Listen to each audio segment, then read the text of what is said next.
Welcome to Lesson 1 of Animated Loops. I'm James Curran, an animator, director, and illustrator, but if you know me, you might know me from making GIFs. I've made a lot of them, hundreds if not thousands. I'm going to share with you some of my favorite techniques that I've learned over the years to help you make looping animations that people will want to watch again and again and again forever. In this first lesson, we're just going to go through some basic fundamental tips for making great loops, which we'll use in the second part of this lesson to create a very simple loop. We'll be using After Effects, which has been my main tool for designing and animating many of the loops that I've made. Let's get started with our first loop tip. Number 1. Keep it short. I always say that you should be able to describe a loop in one sentence. For example, it's a man walking a dog, or it's a dog eating an ice cream, or it's an ice cream riding a skateboard. Something like that. If you have to describe it by saying this happens, and then this happens, and then this happens, then you aren't making a loop, you're making a short film. Focus on one action which repeats forever. That means the animation can potentially be very simple. But even with a very simple animation, you should do everything you can to make it as interesting as possible to look at. Loop tip 2, animate everything. By this I mean that if there is anything in your scene which can move, then move it. If you have a character walking, you obviously need to animate their arms and legs, but you should also animate their hair, fingers, clothes, shoelaces, anything you can do to add some secondary motion. You should also think about the different ways that each individual element can move, with position, rotation and scale, but also with changing shape, such as making hair wave, or adding depth to the movement by having objects appear to turn in 3D. The more movement that you have in your scene, even just having one element moving in several different ways at once, the more opportunity there is to play with the timing of these movements to create overlaps in the animation. Overlapping is a great way to make even a very short loop feel longer and more complex. It's also a great way to keep momentum going in the animation, by using the overlaps to avoid any pauses in the motion. Number 3, keep it moving. Always try to have something moving in your animation. If the action ever comes to a complete stop and everything stays frozen, even just for a couple of frames, then you lose the momentum that you need to make the loop feel continuous. When your characters are repeating actions such as jumping or throwing, you should try to blend seamlessly from the action ending into the beginning of the action repeating. If you have something moving back and forth like a pendulum, then it obviously needs to stop before it turns around. And sometimes there might not be an opportunity to add much overlapping animation to hide the pause. But as long as you carefully ease in and out of the change in direction so the momentum isn't lost, then it shouldn't feel like it ever stops at all.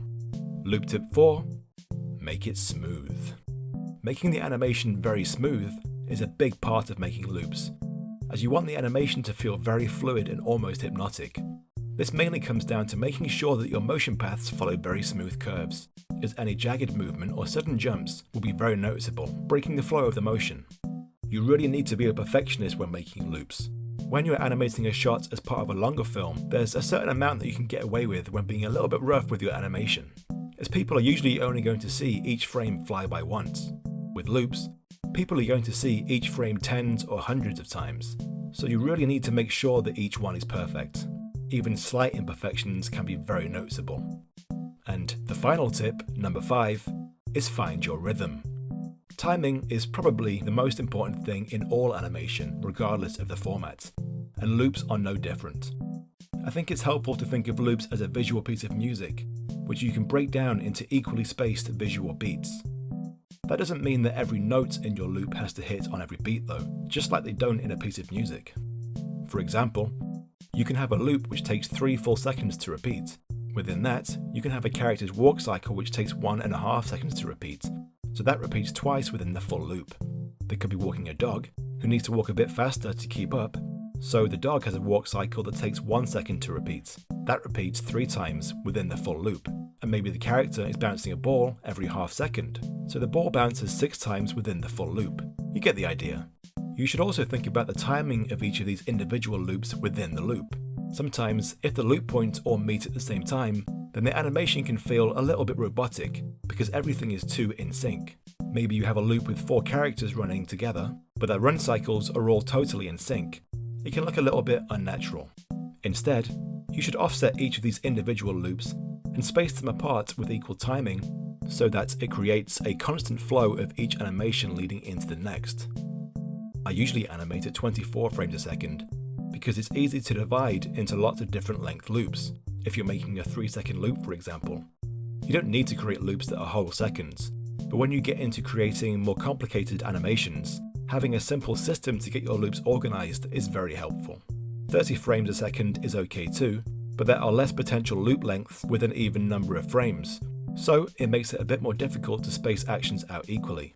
I find that spacing the timing of actions out equally is a great way to make the loop feel rhythmic and more hypnotic.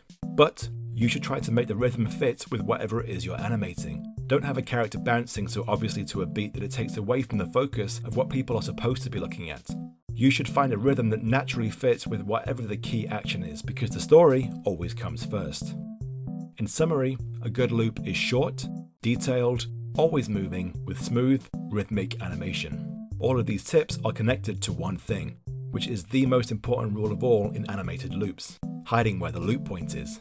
If people can see where the loop ends, then they consciously know that the animation has finished, so they'll stop watching. You want to try to make sure that never happens. Now, we'll start using these tips to create a very simple loop in the next part of this lesson. See you there. Thanks for watching.